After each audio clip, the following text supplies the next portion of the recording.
So let's see. Let's see how step by step this works. And here is a normal use. So we don't have an attacker in the picture. This user in their browser, they have a cookie for bank.com. This is the cookie, okay, with the session ID.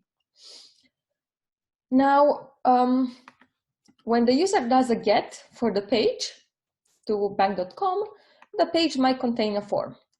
If the page contains a form, then bank.com is going to generate a random CSRF token associated to the session ID of this user, and is going to put it into the form as a hidden field. Again, the forms have different inputs, right?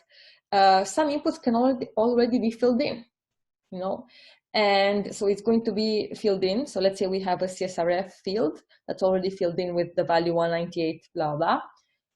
It should be a long number, so it's not guessable. I'm not including it all here. And it's a hidden field just because you don't want to bother the user with displaying it on the UI. It's super inconvenient to see a random number that doesn't make sense to you. That's why it's a hidden field. Then when the user does the post to the form, so submits the form, the browser generates the post request. And the post request will contain all the different fields of the form, including the CSRF token. And the cookie, which is automatically attached by the browser. So the browser will, so then the bank.com is going to check that for this session ID, it has the CSRF token that is in here. If the two of them match the record stored by the server, then the server says, okay, this is great, this is all right. This user indeed fetched that form and filled it in and sent it to me. Otherwise, it's going to say it's an error. So let's look at the error case when there's an attack. So this attacker, again, the user goes to the website of the attacker. The attacker has a form that's already filled in and ready to submit. So what CSRF token is the attacker going to put? He doesn't know what value to put. He could put a random value, but that random value may not match. I mean, very likely won't match the CSRF token on the bank.com site because it's hard to guess. Okay, so the server will trigger error. In fact, if the user didn't even fetch a form anytime soon from the bank, there could be no CSRF token here, which basically the server knows that they should not expect any post from the form.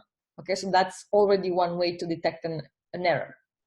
But if the user did request that form maybe on a different tab or recently, then the attacker won't be able to guess what that CSRF token is. Okay, so is it clear how the CSRF token prevents the CSRF attack? Any questions? Michael, you have a question? Yeah, I wanted to know if the CSRF token is given only for logged in users or also for anonymous users. Oh, good point, good point. So it should be given for everybody, right? You should have this, you should have a fresh CSRF token with every session ID. So even if you're anonymous and you're not logged in, you can still, you're still going to have a session ID. You're going to have an anonymous,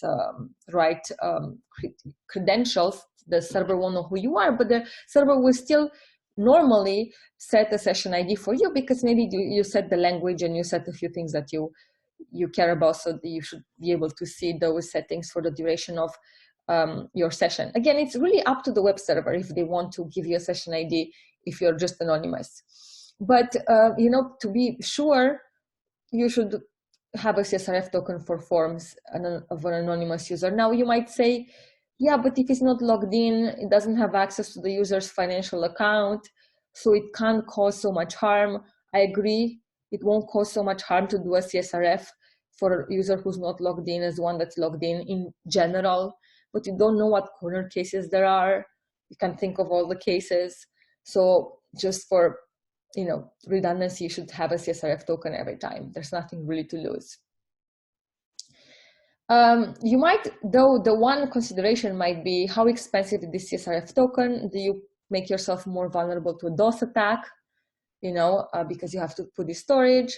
So there's a whole trade-off. Ultimately, this is something that the web server decides, right? So it's really up to the web server to decide this, to what they want to implement.